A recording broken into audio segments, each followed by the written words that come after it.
महाराष्ट्राचा लाडका गणेशोत्सव अवघ्या काही दिवसांवर येऊन ठेपला आहे। आपल्या सर्वांना परिचित असलेलं गणपती बाप्पाचं डमडम डमरू वाजे हे गाजलेलं गाणं नवरा माझा नवसाचा 2 या चित्रपटात नव्या ढंगात आपल्या भेटीला येणार असून सचिन पिळगावकर आणि आदर्श शिंदे यांनी हे गाणं पहिल्यांदाच एकत्रित गायलं आहे।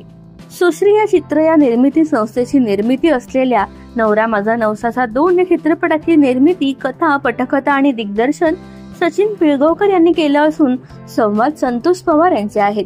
अभिनेते सचिन पिळगावकर, सुप्रिया पिळगावकर, महाराष्ट्र भूषण अशोक सराफ, स्वप्नील जोशी, हेमल इंगळे, निर्मिती सावंत, वैभव मांगले आणि सिद्धार्थ जाधव असे दमदार स्टारकास्ट आपल्याला या चित्रपटाच्या माध्यमातून भेटीला येणार आहे।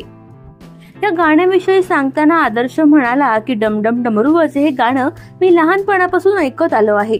आता नवरा माझा नवसाचा 2 या चित्रपटात सचिन पिळगावकर यांच्यासह मला हे गायला मिळालं ही खूप आनंदाची बातमी आहे।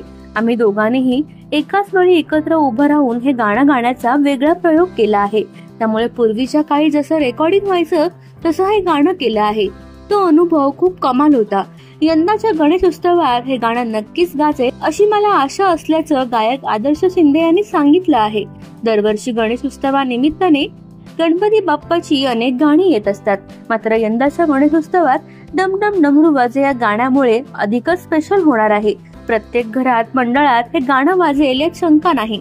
नवरा माझा नवसाचा 2 हा चित्रपट 20 सप्टेंबर रोजी प्रेक्षकांच्या भेटीला येणार आहे। तर तुम्ही या चित्रपटाचं गाणं पाहिलं का? हे गाणं तुम्हाला कसं वाटलं आम्हाला कमेंट मध्ये सांगा। आणि तुम्हाला आमचा व्हिडिओ आवडला असल्यास लाईक, शेअर आणि सबस्क्राईब करायला विसरू नका।